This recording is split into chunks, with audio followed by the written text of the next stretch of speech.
देवभूमि उत्तराखंड, जहाँ हर पहाड़, हर नदी और हर मंदिर अपने भीतर एक रहस्य और आस्था की कहानी समेटे हुए है। हिमालय की गोद में बसे इस पवित्र प्रदेश में कई ऐसे मंदिर हैं जिनके बारे में बहुत कम लोग जानते हैं। आइए आज आपको लेकर चलते हैं उत्तराखंड के पौड़ी गढ़वाल के एक छोटे से गांव पैठाणी में, जहां स्थित है एक ऐसा मंदिर जहां राहु की पूजा होती है। ये शिव मंदिर है और यहाँ शिव के साथ राहु की पूजा भी होती है। विश्व का एकमात्र राहु मंदिर है ये।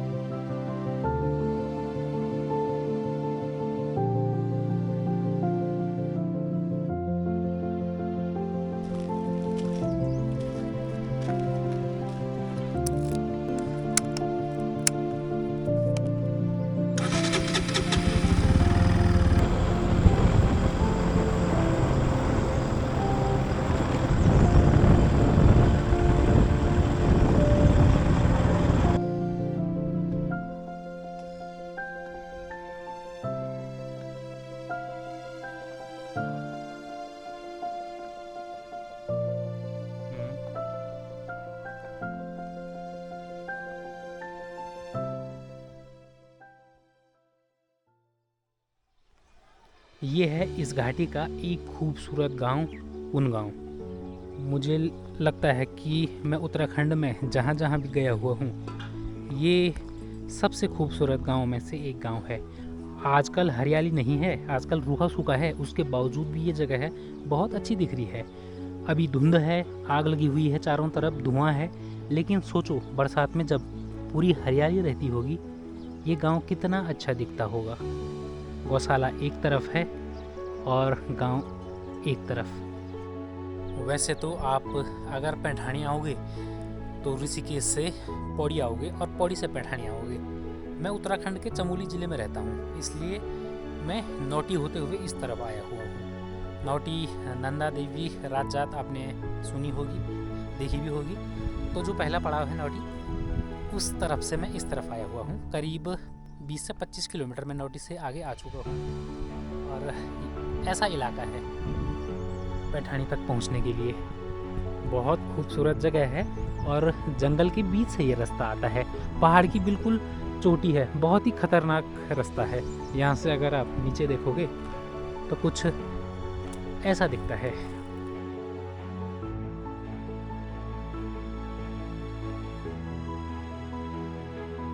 पौड़ी गढ़वाल की पट्टी कंडार स्यू में स्थित पैठाणी गांव शांत पहाड़ों और घने जंगलों के बीच बसा हुआ है। यहाँ तक पहुँचने का सफर अपने आप में खूबसूरत अनुभव है।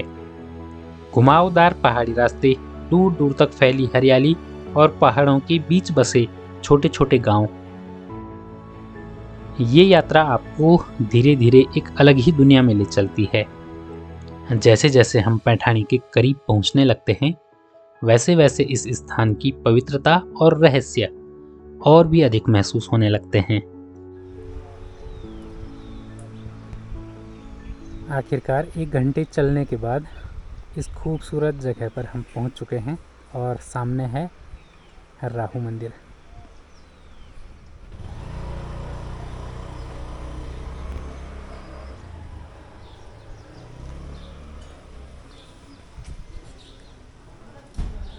हाँ, ये छोटा सा मार्केट पैठाणी मार्केट है।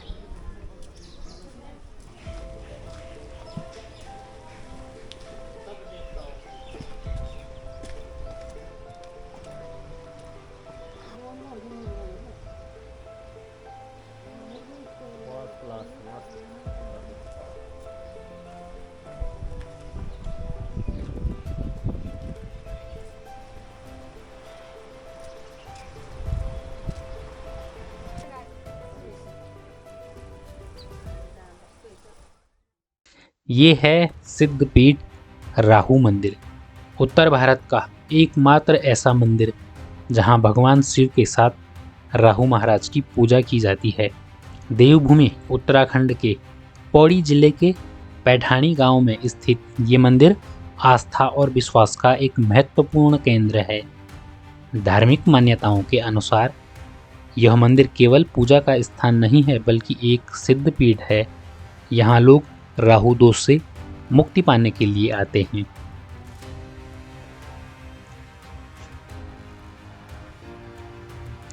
पौराणिक कथाओं के अनुसार देवराज इंद्र को एक समय में राहु की दशा का सामना करना पड़ा। इससे मुक्ति पाने के लिए उन्होंने इसी स्थान पर भगवान शिव की कठोर तपस्या की। देवराज इंद्र की तपस्या से प्रसन्न होकर भगवान शंकर ने उन्हें दर्शन दिए और वरदान दिया कि जो भी श्रद्धालु इस स्थान पर सच्चे मन से पूजा करेगा वह राहु की अशुभ दशा से मुक्त हो जाएगा। तभी से इस स्थान को इंद्रेश्वर महादेव के नाम से जाना जाने लगा। आज भी यहाँ भगवान शिव के साथ राहु महाराज की पूजा की जाती है।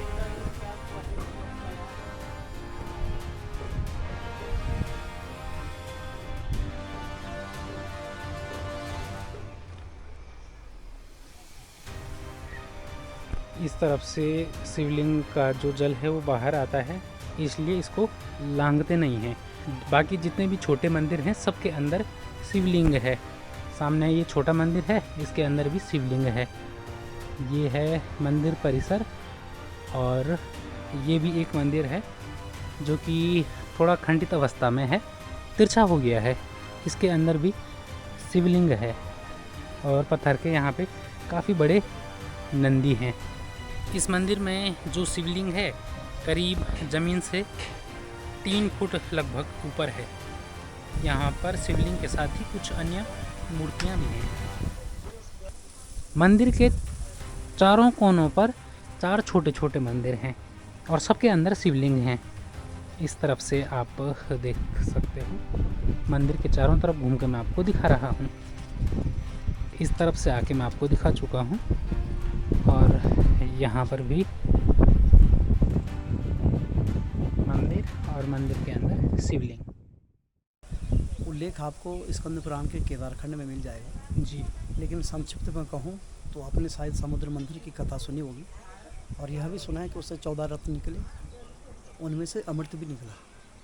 और अमृत निकला तो अमृत पान करने के लिए देवता और दानव उस कुंभ को छीनने लगे, तो भगवान नारायण ने तत्काल मोहिनी का रूप धारण कर लिया, पंक्तिबद्ध बैठा दिया देवताओं तथा दानवों को। अमृत पान कराने लगे देवताओं से। तो देवताओं की पंक्ति में एक दैत्य थे, उनका नाम था स्वरभानु। सूर्य और चंद्रमा के बीच में बैठ करके अमृतपान कर गए। तो भगवान नारायण ने तत्काल अपने स्वरदर्शन चक्र से उस दैत्य का सर काट दिया, विच्छेदन कर दिया। ऐसी मान्यता है कि वह सर इसी स्थान पर गिरा, तब इसका नाम पड़ा राहुपीठ। उनकी दृष्टि देवराज इंद्र पे लगी, राहु की दृष्टि, तो राहु की दशा इंद्र पे लग गई। इंद्र श्री विहीन हुए, राज्य विहीन हुए और राहु की दशा को मोचित करने के लिए देवराज इंद्र ने इसी स्थान भगवान शंकर की तपस्या की, आराधना की। आपने अंदर शिवलिंग देखे होंगे, पवित्र शिवलिंग। इनकी स्थापना देवराज इंद्र ने की, तब इनका नाम पड़ा इंद्रेश्वर महादेव। मंदिर का वातावरण बेहद शांत और आध्यात्मिक है। यहाँ आने वाले श्रद्धालु राहु शांति पूजा करवाते हैं और भगवान शिव से अपने जीवन की बाधाओं को दूर करने की प्रार्थना करते हैं। मंदिर में होने वाली आरती, घंटियों की ध्वनि पूरे वातावरण को भक्तिमय बना देती है। यह स्थान केवल धार्मिक ही नहीं बल्कि आध्यात्मिक शांति का अनुभव भी कराता है। पैठाणी गांव की प्राकृतिक सुंदरता इस स्थान को और भी खास बना देती है।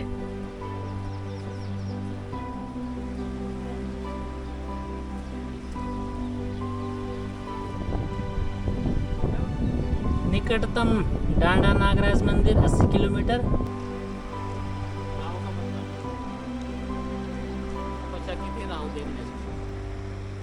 जो ये शिला है राहु शिला, ऐसी मान्यता है कि जब विष्णु भगवान ने अपने चक्र से राहु और केतु की गर्दन काटकर अलग कर दिया था, तो जो राहुदेव का सिर है वो इस शिला के नीचे यहाँ पे आके गिरा था।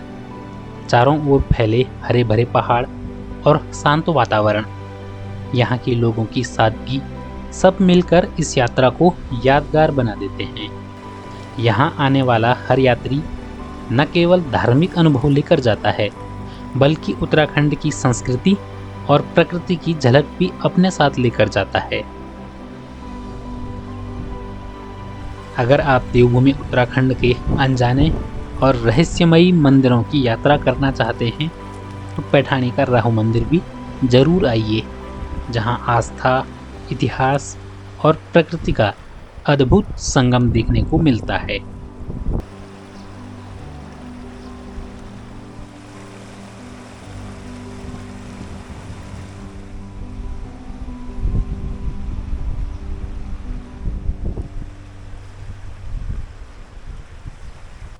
बालिका और उर्मिका नदियों के संगम पर है राहु मंदिर। आदि जगत गुरु शंकराचार्य जब इस क्षेत्र में आए थे, उस वक्त उन्होंने यहाँ पे राहु के होने की बात कही थी। इस तरफ से नदी आ रही है, इसका नाम है बालिका, और इसके ठीक दूसरी तरफ एक इस तरफ से नदी आ रही है, तो ये है उर्मिका। तो उर्मिका और बालिका के संगम पर इस जगह पर इंद्रेश्वर महादेव मंदिर यानी कि राहु मंदिर हैं, और ये है वो संगम।